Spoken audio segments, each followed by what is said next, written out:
Well, hello! This is John from RPGs and More. And in today's episode, I wanted to talk to you a little bit about Brawn and Presence in the Prince Valiant storytelling game.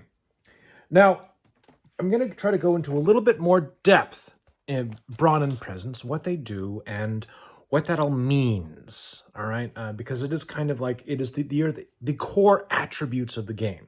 Everything else that you do kind of stems off from them to one extent or another. But they're kind of a little abstract in Presence, at least they can be. And I spent a little bit of time digging through the book, not just reading the section that explains Brawn and Presence, but also looking through the different characters that are listed in the book, as well as the different non-player characters. That's redundant. The different, important characters and non-important characters, and what all their brawns and presences were.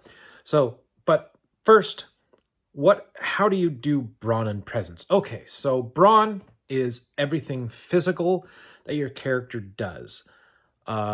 Generally, it's how fast you are, how strong you are, how well you can endure hardships, all sorts of stuff like that. That's all pretty much covered by brawn, okay? If you want your character to be a tap dancing fool of a toque, then you want to have enough brawn for them to be a little bit agile.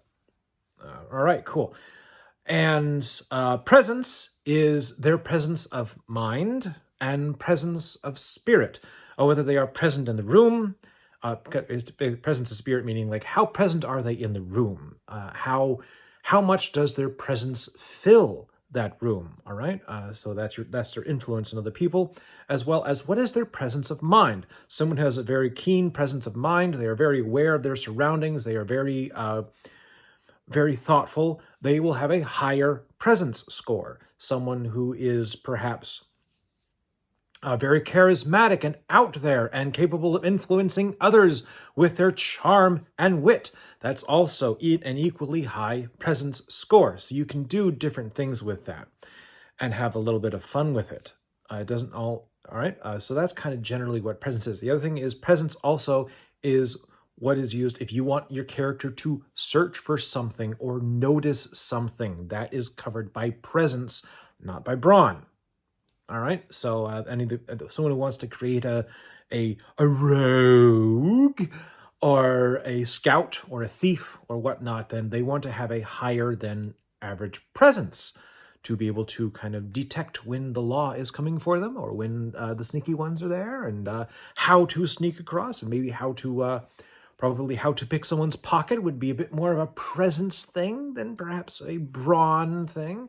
Although you could make an argument one way or the other, depending on how you're doing it. If you're trying to do it, if you're trying to do it very quickly without being noticed, then that might be a brawn as you're, But if you're trying to distract them, so and chat them up while you're grabbing it, then that would be more of a presence check for your theory.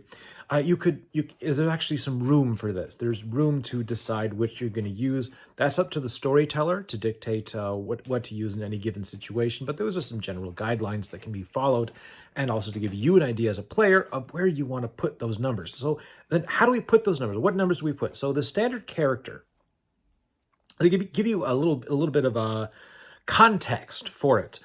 The average human being has a brawn and presence of 3. All right, so all those people you see at the Starbucks, they're all 3 for brawn, 3 for presence, 9 times out of 10. All right. All those people you pass at the grocery store, most of them are going to be some variation of 3 and 3. Okay, there might be a few outliers. You'll recognize who those outliers are, but most of it's going to be 3 and 3. Okay. Now, let's examine how those can go up or down and what all that means. So someone who is a brawn of 2 means that they're still a functional person, right? They just aren't very, maybe they're not very athletic at all, or maybe they're, excuse me, maybe they're a little sickly, or maybe they are slightly overweight, something like that. That's something that prevents them from being as brawny as the average person. Someone who has a brawn of 1 is considered a bit of a noodle. They're a noodle person. They have very little physical strength or stamina. They have very little dexterity involved. The game does give the example of noble women being brawn 1 or 2, and that is supposed to represent the fact that they are not raised to fight and endure physical hardships of that kind the same way that noble men would have been. Honestly, there's actually plenty of examples of women in the Prince Valiant system when you dig into it that have higher brawn than that. They have brawn of 3 or higher. Some of them do. So I would not cleave to that as, oh, this is all sexist. No, it does illustrate a trend of perception, and you are absolutely encouraged to buck that trend if that makes you happy, if that's what you want to do. And the setting and the system will embrace that. You don't have to worry about that, okay? All right, so the same thing with if you want to have a guy with a brawn of 1 because you want to be like the bookish type, then do it. Obviously, you can. All right, and they'll have some examples later of characters and where those numbers go, so you get an idea of where they lie. Okay, so typically, most characters, most non-player characters, are going to have 6 numbers, okay, 6 points distributed between those 3. So the average person will have 3 and 3. Some people might be above average in one area and have a 4 and a 2. All right. And it could be either brawn or presence. And those are above average people in that area, but they're not as strong in others. And extremely one-sided people might have 4 or 5 in one. Excuse me. Might have 5 in one and 1 in the other. And that could be 5 in brawn. They're extremely brawny, very strong, almost amongst the strongest in the world. But boy, are they dumber than a sack of rocks, and they're kind of a doofus. All sorts of, anything you want to describe. That illustrates how it can be a sliding scale. Player characters get 7 points to distribute between those two, so they'll be guaranteed that even if you want to go milquetoast middle of the road, one of the two will be higher than the average person, and that's why your player is a little more heroic. Okay? They're a little more heroic. They're not like massively heroic. Okay, the other part of this is, okay, so 3 is average, 4 is above average, kind of heroic.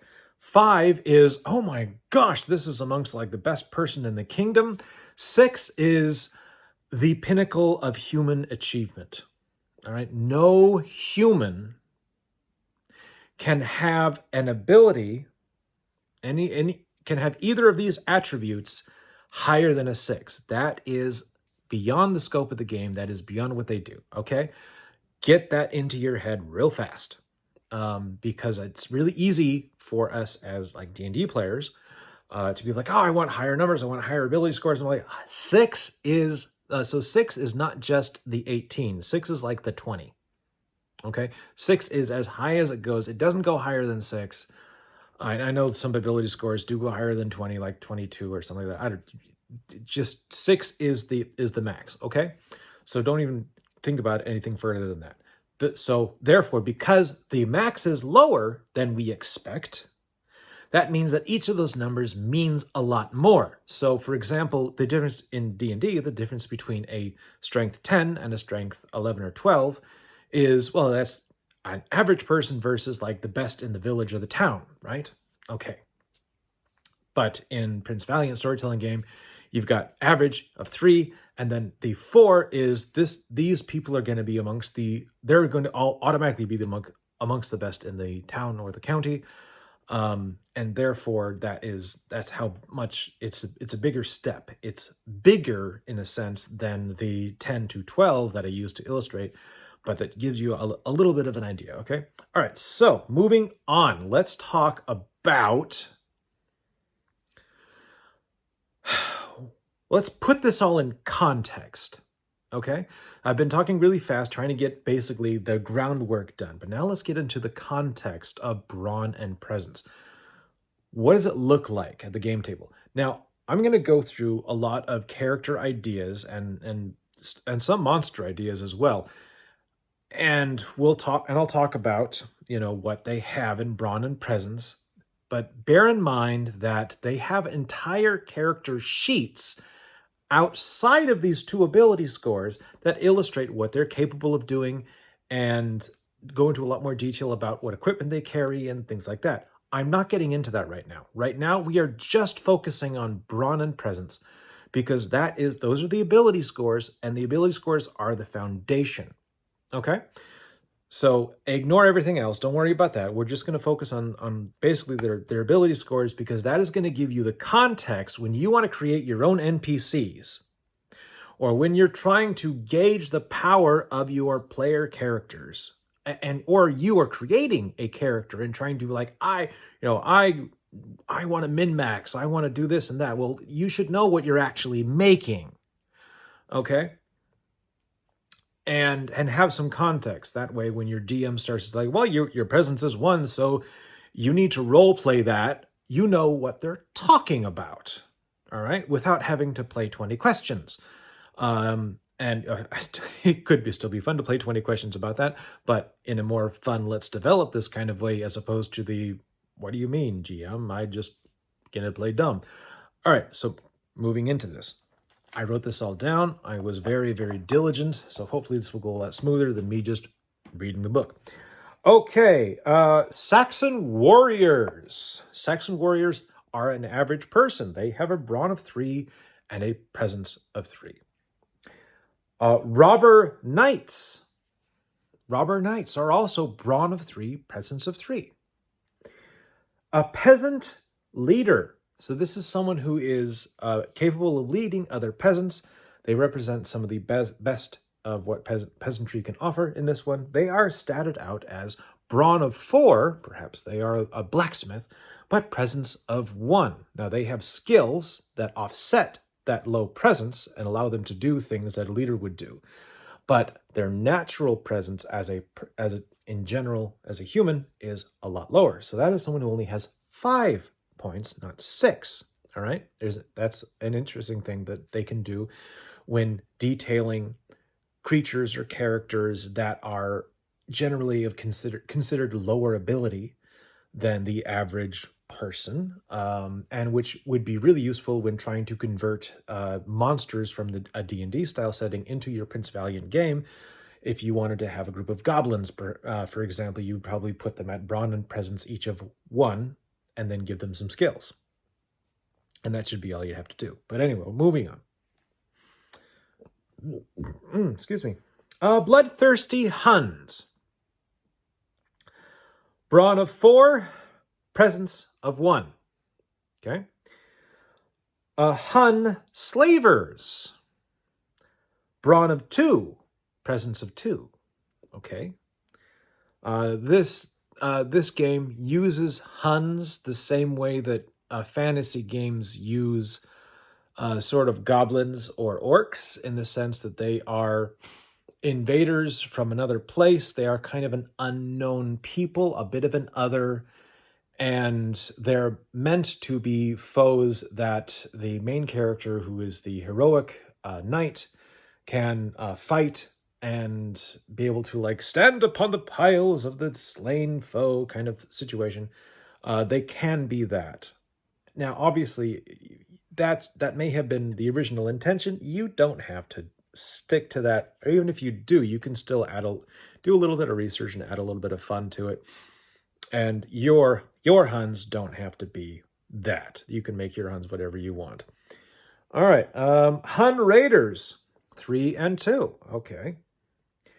A noble lady. Now, the noble lady was brawn of 1, presence of 5. So this is someone who they are not strong at all. They're noodly armed, but they might even make use of ye old fainting couch. But when it comes to being shrewd and careful in communication and able to manipulate others or make them do the things that are important that they need to do, this noble lady has that in spades. All right. And you could switch it around and make it a noble gentleman too, and they can do the same thing. A prime courtier, perhaps. All right. An evil knight. An evil knight, a knight that is out there using their strength of arms to do bad things and make other people follow them in doing those bad things. Brawn of 2, presence of 4. All right? Brawn of 2, presence of 4. Now that's interesting because their brawn is starting out low, but if they put all their skill points into knightly skills, they're still going to be a scary, deadly opponent. But because their presence is higher, they don't have to put as many points into presence-based skills in order to get great outcomes from them. So that's kind of a little bit of a trade-off there. That might be slightly counterintuitive, but it works really well. And plus, it also creates an antagonistic character who is very strong in the presence and capable of commanding their minions to do their bidding. All right? Okay, a man-at-arms. The average man-at-arms, brawn of 4, presence of 2. Okay. A humble knight. Brawn of 3, presence of 3, just like a Saxon warrior or a robber knight. A quote-unquote troll. If you remember our discussion about magic, we said that a troll could actually just be a regular human being that's suffering from a disability. In this case, probably a mental one, and not quite capable of socializing in the way that most people would, and therefore becoming ostracized from a society. And seen as a bad thing. Maybe they're an overly violent person for whatever reason. This is a troll, someone who is not really a troll, but maybe they're just a bully, right? But they like to beat things up and take what they want. Maybe they're deliberately impersonating a troll in order to bully people and get what they want, or maybe they're just being called one. Anyway, brawn of 5, presence of 1. So this kind of lends more towards the kind of really strong bit of an oaf. Okay? All right, moving on to actual named characters or big things. All right? Hugh the Fox. Hugh the Fox is kind of a Robin Hood-esque character. It's not actually Robin Hood. He doesn't rob from the rich and give to the poor, but he is a sort of that ranger type of character that goes out into the woods, and he's also the head of King Arthur's scouts. He's employed by the Round Table, in fact. He's not an outlaw in the sense of the Prince Valiant story, all right? But he has a brawn of 2 and a presence of 5. So you see that is 7 points spent on this one. He's above the average human being. He's kind of a little more heroic of stature. Okay? Now also we go to Sir Gawain. Sir Gawain, Prince Valiant's friend and mentor. More mentor than friend for the beginning, and then later became friend after Prince Valiant became fully a knight. He's very much a varied character with lots of skills and abilities, both as a knight and also as a charmer. But he has a brawn of 4 and a presence of 4. He's a balanced character. Okay? Baltor. Baltor he's kind of a king of the sea. He's like a Viking type person, if I remember correctly, who is At times a good friend to Valiant, and at one point starts out a little bit antagonistic, but then later becomes a full friend. Anyway, he's a powerful person, and he has a brawn of 5 and a presence of 2. This is someone who actually becomes a king in their own right, and they only have a presence of 2. So even if you want to create a character that has a strong influence on things, they don't necessarily have to have a strong presence, but that just means that they have to develop skills to make up for that. All right? Alita, the love of Prince Valiant's life. Brawn of 2, so she's just as strong as an evil knight physically, okay? Presence of 6. She is one of the most present people, in the world. Almost superhumanly so. The pinnacle of humanity is Alita when it comes to presence, okay? Prince Valiant himself, the hero of the story, is Brawn 4, presence 4. Let that kind of sink in a little bit, because this is the guy who is like the best of the best. He's the hero of the story. We love Prince Valiant, and we want to support him. And at his height of his ability, he is Brawn 4, presence of 4. Now that is 8 points. That's higher. That's 1 point higher than what your character is going to start as. But that's not bad. All right? It's very balanced. You should never feel ashamed of creating a balanced character. That's the point. Even Prince Valiant is balanced. Lady Eileen. Lady Eileen is from the beginning. That's the lady who Prince Valiant and Prince Arn end up fighting over, and there's this big, long story. I'm not going to get into it for, well, some people might care about spoilers, and other people just don't care, right? Anyway, Lady Eileen is Brawn of 3, so she's no Shrinking Violet, and presence of 3. All right. She is a beautiful woman who absolutely captures Valiant's heart, but her presence is only 3. You don't have to have a 4, a 5, or a 6 in presence in order to be considered beautiful and powerful and present and capable of influencing people. So don't feel locked into that. You can make what you want, all right? Now, so let's do the other. King Arthur, king of all the Britons. Brawn of 4, presence of 4. Just like Prince Valiant. It's the details are what's important there, not the stats themselves. So don't worry about whether or not your character has the right stats. Make sure the details are right, okay? Okay, moving on. Merlin, Brawn of 2, presence of 6. That kind of makes sense. Merlin and Alita have the same ability scores. How you play them is what makes the difference, okay? What skills they have is what makes the difference. Queen Guinevere, Brawn of 2, presence of 5. Sir Lancelot, Brawn of 5, presence of 3. Sir Mordred, the Bane of the Round Table, Brawn of 3, presence of 5. Sir Tristram, Brawn of 4, presence of 4. And Morgan Le Fay. Morgan Le Fay, Brawn of 2, presence of 6. Same as Merlin, same as Alita. Again, the importance is in the details and the skills and things like that. But this gives you a general idea of where humans are. Now let's look at 2 things that are non-human that have made it onto this list. First, an actual troll.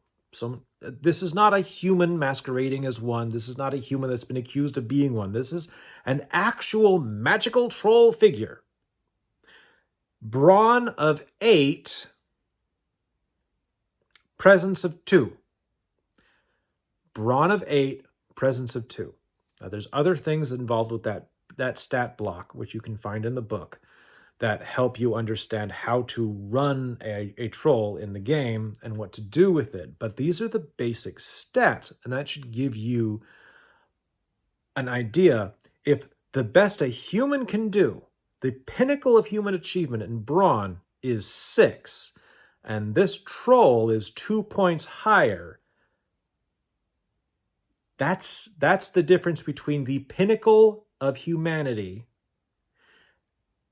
and just slightly the best of a village, the best of a town. So the best of a town compared to the pinnacle. So basically, another way of looking at that, your high school, the presence of your high school beauty queen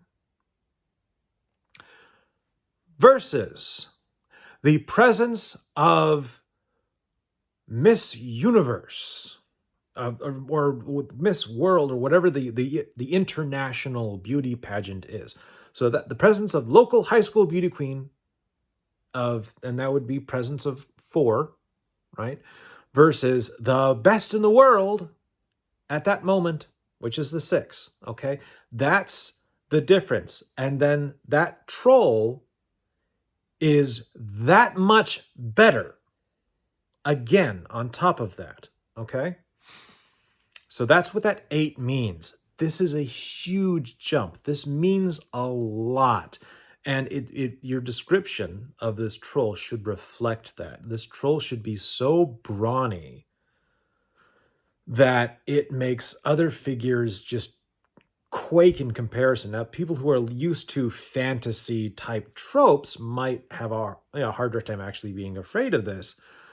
But if they're paying attention and they're approaching this game in a more realistic sense, then they will actually get an appreciation for, oh, this is different, okay? And I would never recommend throwing an actual troll against your players too early. Excuse me. You want them to run against a bunch of fake trolls first before they face a real one, because they need to learn the difference. All right. The other thing is a dragon. One of the stories that happens in Prince Valiant towards the beginning is Prince Valiant, as well as Sir Gawain and another knight who's kind of like the Black Knight, if I remember correctly. They all face off against a dragon, quote unquote, a great creature. And I think in the end it was kind of described as more like a giant crocodile, a truly massive crocodile that they had to fight against. But to them, it was a dragon. Brawn 15, presence of 1. So this is a creature that is easily tricked, easily fooled, does not necessarily, you can manipulate it, but boy, if it gets its hands or jaws on you, you're in trouble. Brawn of 15. All right, that's before skills and anything else. That's insane. We're talking, it is 3 times stronger than Sir Lancelot. All right? Sir Lancelot is Brawn 5. This is Brawn 15. Get that through your head. Sir Lancelot, being amongst the best of the knights, is only 1/3 of the physical capability of this dragon. So that's kind of a neat little thing to know, to have in your pocket. But let's talk about some of the alternate rules that surround Brawn and Presence. There's 2 of them. First, these are, okay, I should mention these are optional rules. The standard set is once you've assigned your Brawn and Presence, at character creation, They never change. That's it. You are always going to be that brawny. You will always be that present.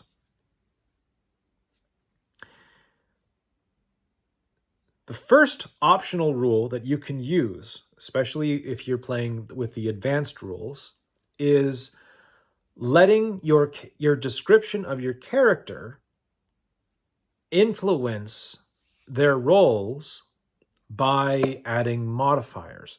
So if you describe your character as, they are, maybe you give your character a brawn of 2, and they are described as someone who is fast at a sprint, but lacks stamina. Okay? And then that will give you bonuses. Maybe when your character needs to sprint for something, a short run, they can get a +1 to their brawn. But when it comes to anything that requires stamina or endurance, they actually suffer a -1 modifier. And you can use that to allow your scores to kind of go up and down a little bit depending on what you're trying to do, and give your character a little more depth. In a way, this could be used to expand out the ability scores from just the 2 to maybe a full set of 4, as you try to differentiate between brawn for strength and brawn for more agility-based things. And then presence for, education, and presence for physical charisma. You can manipulate those things to give yourself some bonuses here and there, and that will add a little bit of variety without necessarily undoing the already simplicity of the system. So it's a thought to look into. The second rule, the second thing is, and this is interesting, it actually adds a possibility of increasing your character's ability scores beyond character creation. And what it says is, if you utilize this rule, this optional rule, then every 5,000 fame that your character has earned, they can increase either their brawn or their presence by 1. 5,000 fame. They're not spending 5,000 fame to do it. This just means that they've accrued 5,000 fame. So once you take over that 5,000 point, then you can increase one of those by 1. The caveat here being that it still remains true that neither can go higher than 6. 6 is the pinnacle of human achievement, okay? Those are the 2 optional rules for this, and that's generally how you would use brawn and presence in the Prince Valiant storytelling game. I hope that this has been interesting and informative. I hope this has guided you a little bit towards understanding that part of character creation and having context to it. That's something that I'm big on, is trying to provide context. I'm not sure I'm good at it, but I try to do so anyway. I hope you enjoyed this. If you did, please like the video. If you would subscribe to the channel, that would be amazing. But of course, you do what you must. And I hope you all have a wonderful day. Thank you very much for stopping by. Peace be with you. Bye-bye now.